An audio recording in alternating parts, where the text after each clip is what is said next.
the white woman's weapon. Since Adam and Eve in the Garden of Eden, women have used the seductive power of sexuality to subvert the will of God. Don't mess with the fruit from the tree in the center of the Garden of Eden. For example, Delilah gave Samson an ungodly haircut, even though Samson's strength was not in his hair, but in his faith and obedience to the will of God. God told Samson to only love women that knew him, not strange women, and moreover, to walk by faith and not by sight.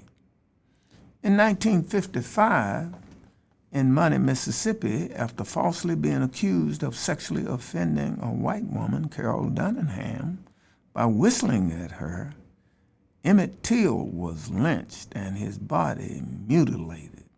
The killers were acquitted, and before Carolyn Dunningham died, she confessed she lied.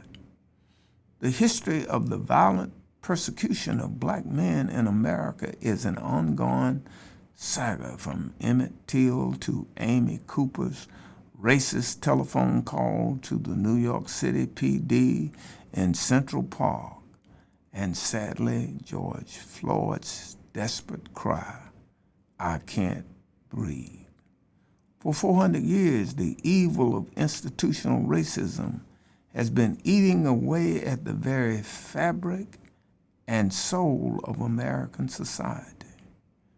Sadly, America has used physical death, intimidation, the law, and policemen as instruments to perpetuate white privilege and racial superiority without embracing this spiritual fact of humanity.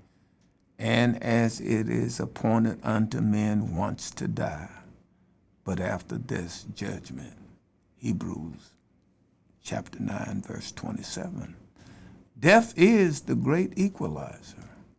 All individuals die regardless of racial or ethnic identities or socioeconomic statuses. America, racism is a lie of the devil from hell.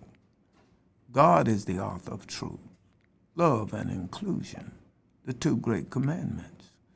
Utilizing physical death as an instrument of power is absolutely the devil's work and self-defeating, because the devil is a thief who cometh but to steal and kill and destroy, and I come that you might have life and that you may have it abundantly. This is why Jesus told Peter, "Put up again thy sword in its place, for all that take the sword shall perish with the sword." Therefore, if any American who feels that he has no hope, his hope is in Jesus Christ, the last best hope for this world, then the world is spiritually, morally upside down and toward the end of its destiny, because it has been said, no more water but the fire next time.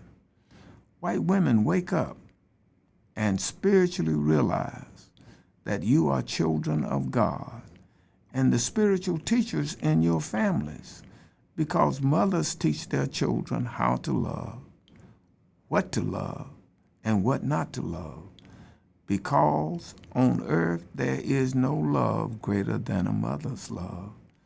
This is why George Floyd, with his last dying breath, called out to his mother. White women, cease weaponizing sexuality against black men and teach your male children the power of love as the greatest power of all, not guns and bombs. The Amy Confer moment must be a teachable love moment for us all. Love your neighbor as you love yourself.